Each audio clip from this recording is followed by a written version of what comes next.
Imagine being so wealthy that giving away your money changes the price of gold. Not in a small town, but in one of the greatest cities on earth. More than 700 years ago, a king from West Africa set out on a journey to Mecca. He wasn't going to war. He wasn't seeking new lands.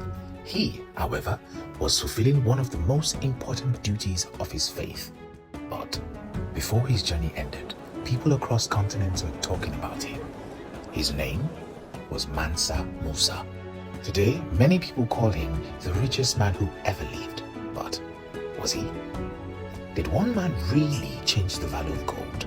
Or has history turned an extraordinary journey into an even greater legend? To find out, we must begin in an empire many people know very little about, the Mali Empire. In the early 1300s, the Mali Empire was one of the most powerful kingdoms in the world. Far from being isolated, it was connected by trade, knowledge, and enormous wealth. Across the Sahara, great caravans crossed the desert carrying two treasures, salt and gold. Salt preserved food, gold created fortunes, and Mali had both. Its rulers controlled some of the richest gold mines of the medieval world. Merchants traveled thousands of kilometers to trade there. Every caravan made the empire richer, and every journey carried stories of Mali's incredible wealth to distant lands. At the center of it all stood Mansa Musa. He became emperor around 1312.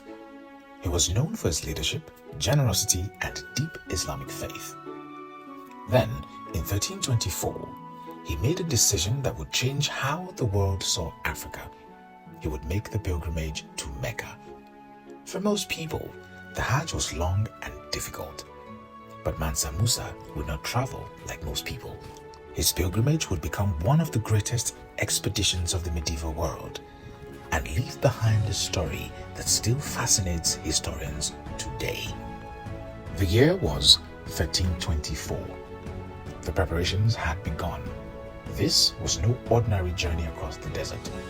It was one of the greatest expeditions of the medieval world. No one knows exactly how many people traveled with Mansa Musa. Medieval accounts differ. Some describe tens of thousands, others suggest fewer, but everyone agrees on one thing. The caravan was enormous. Imagine standing in the Sahara, watching people stretch beyond the horizon. Camels, horses, soldiers, all moving together towards Mecca. They also carried something extraordinary: gold. Large quantities of it. According to medieval accounts, camels carried gold openly across the desert. Wherever the caravan stopped, people gathered to watch. Merchants left their shops, travelers paused their journeys. Many had never heard of the Mali Empire before. Now, they could not stop talking about it. Mansa Musa bought supplies. He rewarded local leaders. He gave generously to those in need. With every stop, his reputation grew. Stories traveled faster than the caravan itself. By the time he reached a new city, people were already waiting. Not because they knew him, but because they had heard of a king whose wealth seemed beyond imagination. Soon, his journey would bring him to one of the greatest cities of the medieval world, Cairo. And there, history and legend would begin to collide. By the time Mansa Musa arrived in Cairo, his reputation had arrived before him. For weeks, people had heard stories of a king from West Africa traveling with an enormous caravan and carrying astonishing amounts of gold. Some believed the stories, others didn't. Soon, they would see for themselves. In the 14th century, Cairo was one of the greatest cities in the world, a center of trade, learning, and power. Then Mansa Musa arrived and became the city's greatest attraction. According to the historian Al-Umari, Mansa Musa met the Sultan of Egypt. The meeting was respectful, but it wasn't what people remembered. What they remembered, however, was his generosity. Wherever he went, he spent gold. He bought gifts, he rewarded officials, and he gave generously to those in need. According to medieval accounts, so much gold entered Cairo that its value fell.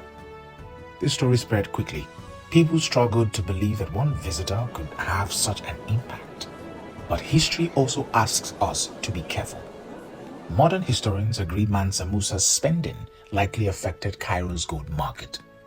What they debate, however, is how great that effect really was. There's no strong evidence that he crashed Egypt's entire economy. What the evidence does show is that his generosity was extraordinary. People were still talking about it many years later. Without fighting a single battle, Mansa Musa had made the world pay attention.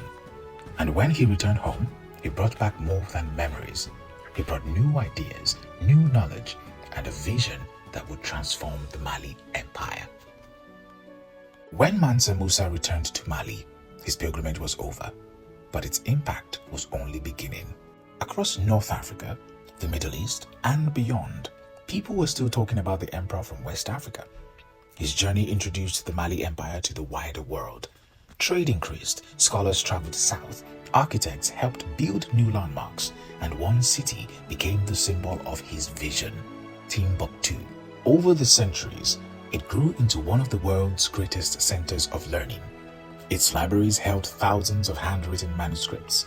Students came from across Africa and the Islamic world to study mathematics, astronomy, medicine, law, poetry, and theology.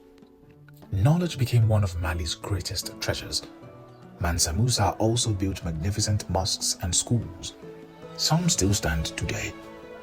A lasting reminder of a ruler who wanted his empire to be remembered not only for its wealth, but for what it built. His fame continued to spread. More than 50 years later, the famous Atlas showed Mansa Musa seated on a throne in West Africa, holding a piece of gold.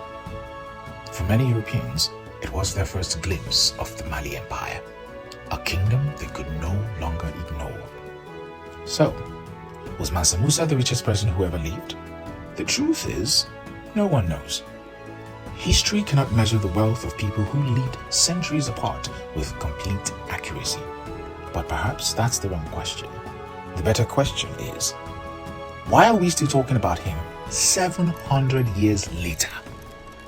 Not simply because he was wealthy. History has known many rich rulers. Most have been forgotten.